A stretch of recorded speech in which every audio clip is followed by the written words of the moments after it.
RJ Sneha from Amrita Kairali Vidya Bhavan School Radio Shraddha.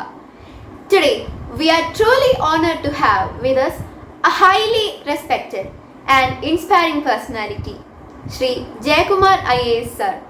His dedication to public service and inspiring journey makes him a true role model for all of us. His life story encourages students to dream big and never give up. Even after achieving so much, he remains humble and kind. We warmly welcome you, sir, to our talk show and thank you for taking the time to inspire us today. കുടജാദ്രിയിൽ കുടികൊള്ളുന്ന അമ്മ മഹാമായയുടെ നിസ്സീമമായ അനുഗ്രഹത്തിന് പാത്രീഭൂതനായ പുണ്യാത്മൻ, മലയാളക്കരയ്ക്കും മലയാള ചലച്ചിത്ര മേഖലയ്ക്കും ലഭിച്ച വരദാനം, സാഹിത്യസാഗരത്തിൻ്റെ നിറഭേദങ്ങളിൽ മറ്റൊരു വർണ്ണം കൂടി ചാലിച്ച മഹാൻ. പിങ്കളകേശിനി എന്ന കവിതാ സമാഹാരത്തിന് കേന്ദ്ര സാഹിത്യ അക്കാദമി അവാർഡ്, കൂടാതെ കേരള സാഹിത്യ അക്കാദമി അവാർഡ്, ആശാൻ price, Sangeetha Nataka academy award, ഭാഷാ കേസരി അവാർഡ് എന്നിങ്ങനെ നിരവധി ബഹുമതികൾ അദ്ദേഹത്തെ തേടിയെത്തിയിട്ടുണ്ട്. IAS എന്ന പ്രൗഢഗംഭീരമായ പദവിയുടെ വളരെ ഭാരിച്ച ഉത്തരവാദിത്വങ്ങൾ നിറവേറ്റുന്നതിനോടൊപ്പം ഗാനരചനയും നിർവഹിച്ച മലയാളികളുടെ പ്രിയങ്കരൻ, ഇന്ന് നമ്മോടൊപ്പം ചേരുന്ന ശ്രീ K. ജയകുമാർ IAS സാറിന് Amrita Kairali Vidyabhavan senior secondary school P Raghuraman Nair സാറിൻ്റെ സ്മാരക ട്രസ്റ്റിൻ്റെ സാഹിത്യ പുരസ്കാരം നേടിയ ഈ വേളയിൽ ഹൃദയപൂർവ്വം അഭിനന്ദിച്ചു കൊള്ളുന്നു. And we welcome you sir to this talk show session. സൗപർണികാമൃത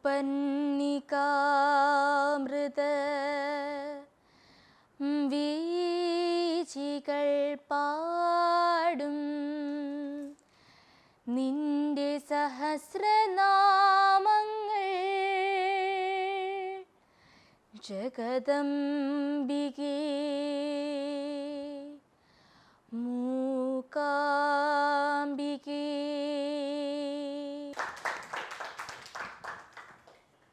യാത്രക്കാരെ നിൽക്കുക എവിടെ, യാത്ര തുടങ്ങുക പിന്നെ.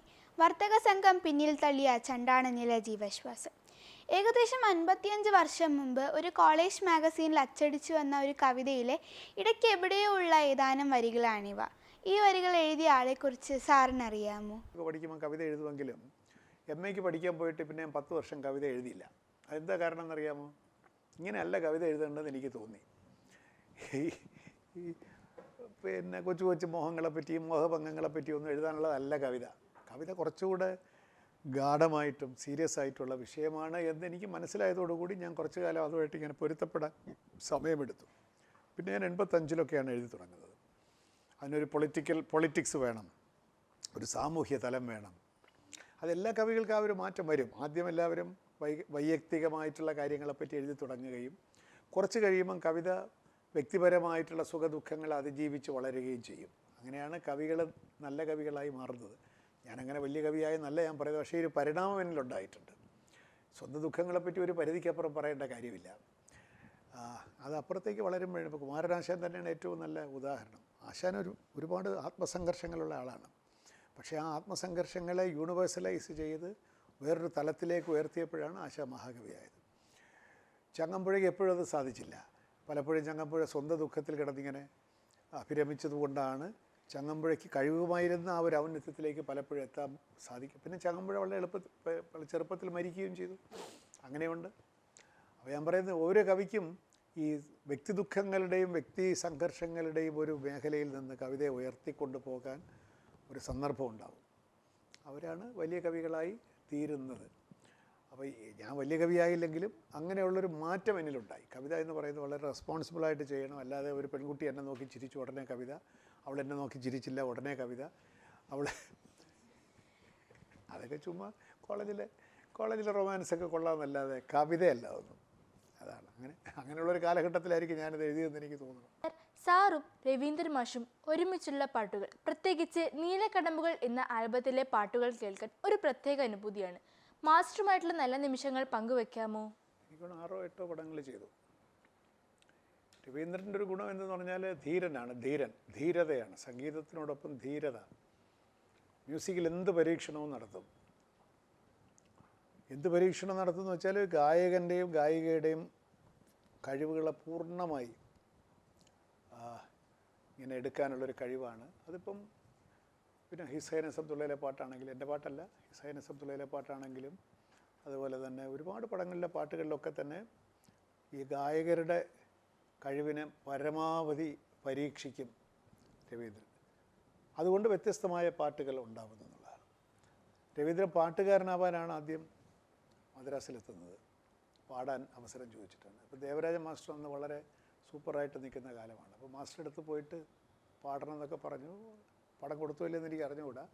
പക്ഷേ മാസ്റ്റർ ഗായകൻ എന്നുള്ള നിലയ്ക്ക് എൻകറേജ് ചെയ്തില്ല, എന്തോ കാരണത്താൽ. അത് കഴിഞ്ഞിട്ട് കുറേ കാലം കഴിഞ്ഞ് രവീന്ദ്രൻ കുറച്ച് പേരൊക്കെ എടുത്ത് വന്നു.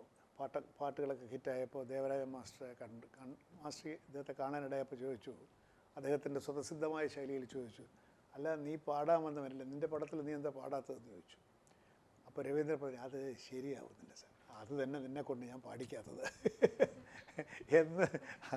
പാട്ട് ചിലർക്കേ പറ്റൂ, നമുക്ക് സംഗീതം ഉണ്ടായിരിക്കും, പക്ഷേ ടു പെർഫോം എ സോങ് അത് വേറെ വിഷയമാണ്. അത് കൃത്യമായിട്ട് രവീന്ദ്രന് പറഞ്ഞു കൊടുത്തു. എനിക്ക് മ്യൂസിക് ഡയറക്ടറാണ് ഡയറക്ഷനാണ് പറ്റിയത്, പാട്ടല്ല എന്ന് വളരെ ഭംഗ്യന്തരയാണ് അദ്ദേഹം പറഞ്ഞു കൊടുത്തു.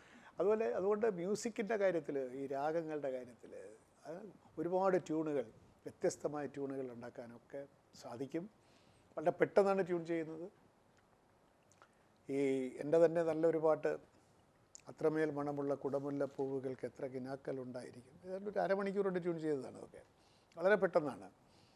ബുദ്ധിമുട്ടുള്ള പാട്ടുകളും രവീന്ദ്രൻ എനിക്ക് ട്യൂണിട്ട് തന്നിട്ടുണ്ട് നേരത്തെ. ആഷാഢം പാടുമ്പോൾ, ആത്മാവിൽ രാഗങ്ങൾ, ആനന്ദ നൃത്തമാടുമ്പോൾ, ഇതൊക്കെ വളരെ ബുദ്ധിമുട്ട് എഴുതിയ പാട്ടുകളാണ്. കാരണം അമൃതവർഷിണി രാഗമാണ്, അതിങ്ങനെ സ്പീഡാണ്, ഭയങ്കര ചടുല താളമാണ്. അപ്പോൾ അദ്ദേഹവുമായിട്ടുള്ള ഒരുപാട് അടുപ്പം ഉണ്ടായിരുന്ന ആൾക്കാരാണ് ഞാൻ. അദ്ദേഹത്തിൻ്റെ പടങ്ങൾ ഇല്ലാത്ത സമയത്ത് ഞാൻ കണ്ടിട്ടുണ്ട്, വീട്ടിൽ വന്നിട്ടുണ്ട്. കുളത്തുപുഴ രവി ആയിട്ടാണ് അവിടെ എത്തുന്നത്. സംഗീതത്തിന് വേണ്ടി ജനിച്ച് ജീവിച്ച ഒരാൾ തന്നെയാണ്, സംശയമൊന്നുമില്ല. പിന്നെ എനിക്ക് ചില അഭിപ്രായ വ്യത്യാസങ്ങൾ രവീന്ദ്രനോടുണ്ടായിട്ടുണ്ട്. ഒന്ന്, ചിലപ്പോൾ ഈ ലിറിക്സിൻ്റെ ഒരു ഘടന മാറ്റിക്കളയും എന്നൊരു തോന്നൽ എനിക്കുണ്ടായിട്ടുണ്ട്. എൻ്റെ പാട്ടിൽ മാത്രമല്ല, ഇപ്പോൾ ഉദാഹരണത്തിന് വളരെ പോപ്പുലറായിട്ടുള്ള ഒരു പാട്ട് മഴയിലെ വാർമുകിലെ എന്നൊരു പാട്ടുണ്ടല്ലോ, നിങ്ങൾക്കറിയാമായിരിക്കും. ആ വരികളെടുത്ത് പരിശോധിച്ചാൽ അതല്ല അതിൻ്റെ ട്യൂണെന്ന് എനിക്ക് തോന്നുന്നു. ആ ട്യൂണ് കൊള്ളാം, എല്ലാവരും പാടുന്നത് വാർമുകിലെ എന്നാണ്. പിന്നെ വാനിൽ എന്താണ്, വാർമുകിലെ വാനിൽ എന്താ വന്നു നിന്നാൽ ഓർമ്മകൾ. അതായത് അതിൻ്റെ ഘടന അതല്ല. വാർമുകിലെ ഓർമ്മയിൽ നീ വന്നു നിന്നാൽ, അല്ല, നീ ആകാശത്ത് നീ വന്നു നിന്നാൽ എൻ്റെ ഓർമ്മകളിൽ ശ്യാമവർണ്ണൻ വരും എന്നാണല്ലോ പറയുന്നത്. എന്നാൽ ആ അർത്ഥം ഈ പാട്ട് കേട്ടാൽ നമുക്ക് വരില്ല. എവിടെയോ ഓർമ്മകളിൽ വെച്ച് മുറിച്ചിരിക്കുന്നു. ശ്യാമവർണ്ണൻ എന്തിനാണ് അവിടെ വന്നത് ആർക്കും മനസ്സിലാവണില്ല. ഈ ഒരു പാട്ട് എഴുതുന്ന ആളിന് ഒരു ഘടനാപരമായ ഒരു കൃത്യതയുണ്ട്. ഇതാണ് എനിക്ക് പറയേണ്ടത്. അത് തെറ്റിക്കും രവീന്ദ്രൻ ചിലപ്പോൾ എന്ന് എനിക്ക് ഞാൻ നേരിട്ടും പറഞ്ഞിട്ടുള്ള വിഷയം തന്നെയാണത്. എൻ്റെ പടത്തിലെ ഒരു പാട്ടിലും, സൗവർണികാമൃത വീചികൾ പാടും നിൻ്റെ സഹസ്രനാമങ്ങൾ എന്ന് വളരെ പ്രസിദ്ധമായിട്ടുള്ള പാട്ടിലും രവീന്ദ്രൻ എടുത്തിട്ടുള്ള ഈ സ്വാതന്ത്ര്യം, പാട്ട് കേൾക്കുമ്പോൾ ആർക്കും ഒരു ദോഷമില്ല, നല്ല പാട്ടാണെങ്കിലും എഴുതിയ എനിക്ക് ഓരോ പ്രാവശ്യം അത് കേൾക്കുമ്പോഴും അങ്ങനെ അല്ലായിരുന്നെങ്കിൽ നന്നായിരുന്നു, എങ്ങനെ അല്ലായിരുന്നെങ്കിൽ. കാരണം എങ്ങനെയാണെന്ന് ചോദിച്ചാൽ അതിൻ്റെ വരികൾ നിങ്ങൾ ശ്രദ്ധിക്കണം. ട്യൂണ് മറന്നേക്ക്, ട്യൂണ് മറന്നിട്ട് ട്യൂണ് ആ പാട്ടിലേക്ക് കയറുന്നതിന് മുൻപ് എൻ്റെ വരികൾ മാത്രം നിങ്ങൾ നോക്കുക. എന്താണ് ഡയറിയിൽ എഴുതുകയാണ്, സൗവർണികാമൃത വീചികൾ പാടും നിൻ്റെ സഹസ്രനാമങ്ങൾ. എന്താണ് വരികൾ ശ്രദ്ധിക്കണം കേട്ടോ. സൗവർണികാമൃത വീചികൾ പാടും നിൻ്റെ സഹസ്രനാമങ്ങൾ. പ്രാർത്ഥനാ തീർത്ഥമാടും എന്മനം തേടും നിൻ്റെ പാതാരവിന്ദങ്ങൾ. അപ്പോൾ അന്ത്യപ്രാസമുണ്ട്. പാതാരവിന്ദങ്ങൾ, സഹസ്രനാമങ്ങൾ. അപ്പോൾ ഈ അന്ത്യപ്രാസമാണ് എപ്പോഴും പാട്ടിന് ഒരു ഭംഗി കൊടുക്കുന്നത്. ഒരേപോലെ അവസാനിക്കണം പാദങ്ങൾ. അപ്പോൾ പ്രാർത്ഥനാ തീർത്ഥമാടും മനം തേടും നിൻ്റെ പാതാരവിന്ദങ്ങൾ. അത് കഴിഞ്ഞിട്ട് അമ്മയെ എന്ന് വിളിച്ചിട്ടാണ് പിന്നെ കാര്യങ്ങളിലേക്ക് പോകുന്നത്. അതുപോലെ തന്നെ എന്താണ്, കരിമഷി പടരും ഈ കൽവിളക്കിൽ എന്ന് ആരംഭിക്കുന്ന ചരണവും തെറ്റാണ്. അങ്ങനെയല്ല അതിൻ്റെ ഒറിജിനൽ എന്താണ്, അമ്മയെന്ന് വിളിച്ചതിന് ശേഷം ചരണത്തിലേക്ക് വരുമ്പം ആകാശം ഇരുളുന്നൊരപരാന്നമായി ആരണ്യകങ്ങളിൽ കാലിടറി. പിന്നെ എന്താണ് സർവാർത്ഥ സാധികയെ അമ്മയെന്ന് വിളിച്ചതിന് ശേഷം നമ്മുടെ പ്രാർത്ഥന പറയണം. എന്താണ് പ്രാർത്ഥന എന്ന് പറഞ്ഞാൽ എന്താണ്, പ്രകൃഷ്ടേനയുള്ള അർത്ഥന. അർത്ഥനയാണ്, ആവശ്യപ്പെടലാണ്. എന്താ ആവശ്യപ്പെടുന്നത്? കരിമഷി പടരും ഈ കൽവിളക്കിൽ കനകാങ്കുരമായി തെളിയണം, നീ അന്തർനാളമായി തെളിയണം. അതാണ് എൻ്റെ പ്രാർത്ഥന, അതാണ് എൻ്റെ ആഗ്രഹം, പ്രാർത്ഥനയാണത്. ആ പ്രാർത്ഥനയിലേക്ക് ഞാൻ നയിക്കപ്പെടുന്നത് എങ്ങനെയാണ്? ആകാശമിരുളുന്നൊരു അപരാഹ്നമായി ആരണ്യകങ്ങളിൽ കാലിടറി എനിക്ക് നിവൃത്തിയില്ല. അമ്മേ, എന്ത് ചെയ്യണം? എൻ്റെ ഹൃദയത്തിൽ എൻ്റെ ഈ കരിമഷി പടരുന്ന കൽവിളക്കിൽ കനകാങ്കുരമായി തെളിയണം, നീ അന്തർനാളമായി തെളിയണം. എൻ്റെ പ്രാർത്ഥനയാണ്. അതിന് പകരം സൗവർണിക പ്രതവീജികൾ പാടുന്നതിൻ്റെ സഹസ്രനാമങ്ങൾ, പ്രാർത്ഥനാതീർത്ഥമാടും എന്മനം തേടുന്നതിൻ്റെ പാതാരവിന്ദങ്ങൾ അമ്മേ എന്ന് പറഞ്ഞപ്പോൾ എൻ്റെ റൈമിങ് തെറ്റി എന്നാണ് ഞാൻ ഇപ്പോഴും വിശ്വസിക്കുന്നത്. പാട്ട് കേൾക്കാൻ കൊള്ളാം. പിന്നെയോ ഒന്നും പറയാതെ അമ്മയോടൊരു ചോദ്യമാണ്, എന്താണ്? കനകാങ്കുരമായി തെളിയണം. അതിൻ്റെ logical growth of the song has been disturbed എന്ന് ഞാൻ അപ്പോഴും പറയും, ഇപ്പോഴും പറയും. ഞാൻ ഇവിടെ എഴുതുകയും ചെയ്തു. രവീന്ദ്രനോട് സൗഹൃദമൊക്കെയാണ്, സ്നേഹമാണ്, വലിയ മ്യൂസിക് ഡയറക്ടറാണ്. പക്ഷേ എഴുതി കൊടുക്കുന്ന ആളിൻ്റെ ഒരു ആ പാട്ടിൻ്റെ ഘടനാപരമായ ഗ്രാമറിനെ, വ്യാകരണത്തെ അമിത സ്വാതന്ത്ര്യം എടുത്ത് അട്ടിമറിക്കുന്ന ഒരു മ്യൂസിക് ഡയറക്ടർ കൂടിയാണ് രവീന്ദ്രൻ എന്ന് പറഞ്ഞാൽ ഒരു സ്നേഹക്കുറവുമില്ല, ആദരവ് കുറവുമില്ല. വാസ്തവമാണത്. Sir, you have worn many hats: IAS officer, vice chancellor, poet, writer, artist, etc. How do you manage and balance all of it? And which one gives you most fulfillment, excitement and satisfaction? Manage it because at a time I wear only one hat. If you try to wear more hats in the same head, it will fall. That means when you do something, concentrate on that, enjoy that. I have no preferential treatment.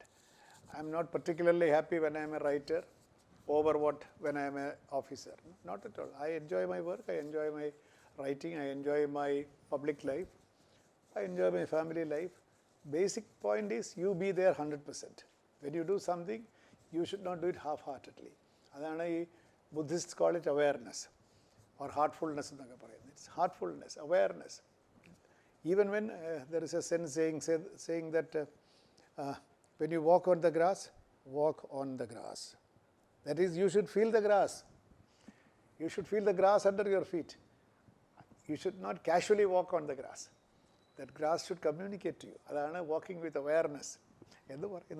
Same, likewise, when I do something, I do it with utmost involvement and awareness. Then everything becomes enjoyable. Even watering your garden, again, it is something of a meditation, isn't it? It's a meditation. You think of the plants, how important this water is, what it is going to do to the plant, and be grateful to the plant. You give only little bit of manure and lot of water, that's all. But it gives you flowers all the year. So that is the awareness. You read Osho also, he says the same thing. It is Zen Buddhism, basically, Be aware of what is happening all the time. Then nothing is boredom. There is no boredom in the world. Everything is happy. So I wear one hat at a time and I enjoy that hat. I do not try to put one hat over the other because both of it will fall down.